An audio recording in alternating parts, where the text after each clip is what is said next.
She was quiet, invisible, and often ignored. Just a shy waitress working double shifts to survive. But one night, when a billionaire's family walked into her diner, her silence spoke louder than words. What happened next left everyone speechless, especially the billionaire's deaf mother. Stay with us till the end, because this story will touch your heart. And if you believe kindness still exists in this world, make sure to hit like and subscribe to Goodness Corner, where true hearts shine brightest.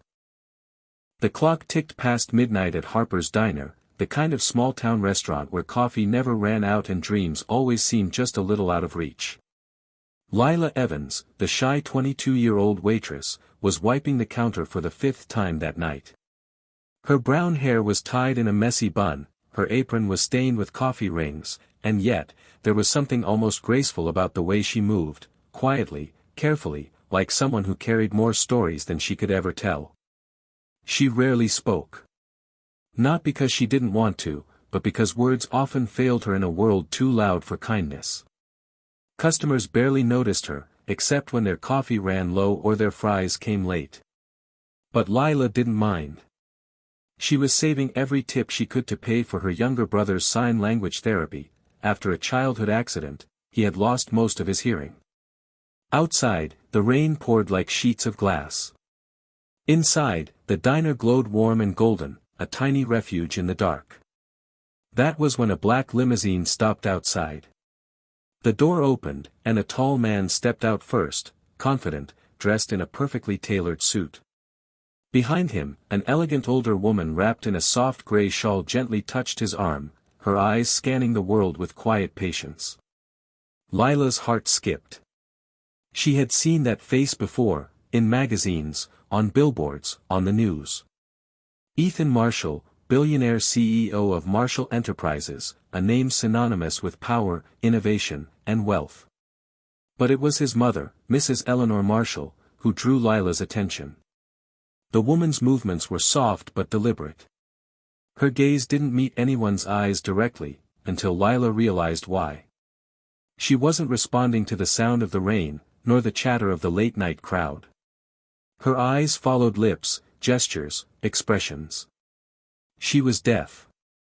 Ethan and his mother sat in a corner booth. Lila straightened her apron and approached, trying not to let her hands tremble. "Good evening," she said softly, offering menus. Ethan smiled politely. "Thanks. Could we get 2 coffees, please? And maybe some pie for my mother." Mrs. Marshall smiled faintly, her eyes kind but distant. Her son's voice was lost to her. Lila nodded and turned toward the counter. But before she left, something inside her tugged, a quiet ache she couldn't ignore. She remembered her brother, Owen, struggling to understand strangers, lost in silence until she learned to speak his language, with her hands. She looked back at Mrs. Marshall, who was studying the rain outside the window, unaware that someone finally understood her silence. Lila took a deep breath. Then, slowly, she set the coffee pot down on their table, and when Mrs. Marshall looked up, Lila smiled and signed gently with her hands. "Would you like sugar or cream?" The older woman froze, her eyes widened as if she couldn't believe what she had just seen.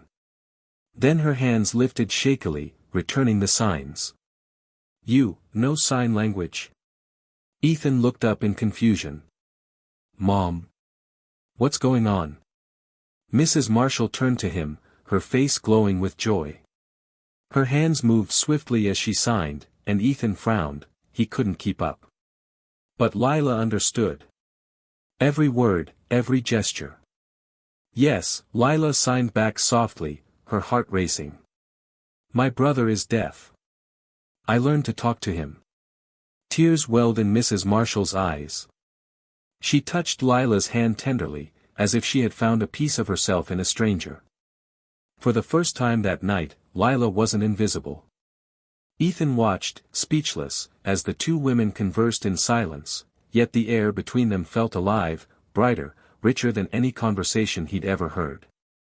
His mother was smiling, truly smiling, something he hadn't seen in years.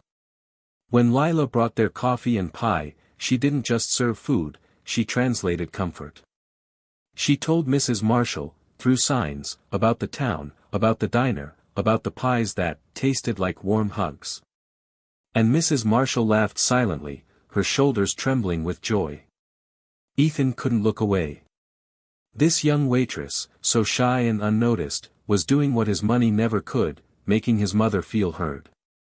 As Lila walked away, Ethan caught up to her near the counter. How do you know sign language so well?" he asked quietly. She looked startled, brushing a stray hair behind her ear. "My little brother. He lost his hearing in an accident. I had to learn if I wanted to talk to him." Ethan nodded slowly. "That's incredible." His gaze softened. "You made her night, you know that? She doesn't get to talk to people much outside our home. Most people just don't try." Lila's eyes dropped to the floor. "Everyone deserves to be understood, sir. Even if they can't speak the way we do." Ethan smiled faintly, his heart unexpectedly moved by the girl's sincerity. He wanted to say something more, something meaningful, but his phone buzzed. The world of billion-dollar deals demanded him again. He sighed and walked back to the booth. Later, when they left, Mrs. Marshall insisted on seeing Lila one more time. She signed with a bright smile. "You have a kind heart." "Thank you." Lila signed back, "It was an honor, ma'am." After they were gone, the diner felt quieter than before, but in Lila's chest, something had changed. For years she had believed her silence made her small. Tonight, it made her seen. The next morning, she came back for her early shift, expecting nothing more than the usual, refills, greasy plates, and long hours.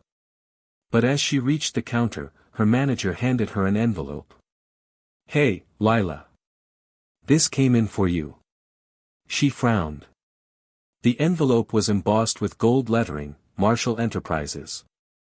Her heart skipped as she opened it. Inside was a letter, written in elegant handwriting. "Dear Ms. Evans. Last night, you gave my mother the gift of connection, something no amount of wealth could buy. She hasn't smiled like that in years. We would like to invite you to Marshall Manor for a private dinner tomorrow evening. My mother insists on meeting you again. Ethan Marshall." Lila's hands shook as she held the paper. Dinner at the billionaire's mansion? Why her? She was just a waitress with barely enough money for rent. But then she remembered Mrs. Marshall's smile, that pure, unguarded joy. Maybe, this wasn't about class or wealth. Maybe it was about hearts that spoke the same silent language.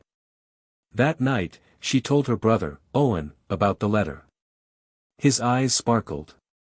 He signed, "You deserve this, Lila. You made someone happy. That's rare." She smiled through tears. "I just did what you taught me, to listen with my hands." The next evening, Lila stood outside the grand gates of Marshall Manor, nerves dancing in her chest. The mansion looked like something out of a movie, towering columns, chandeliers glowing behind the windows, gardens lit with fairy lights.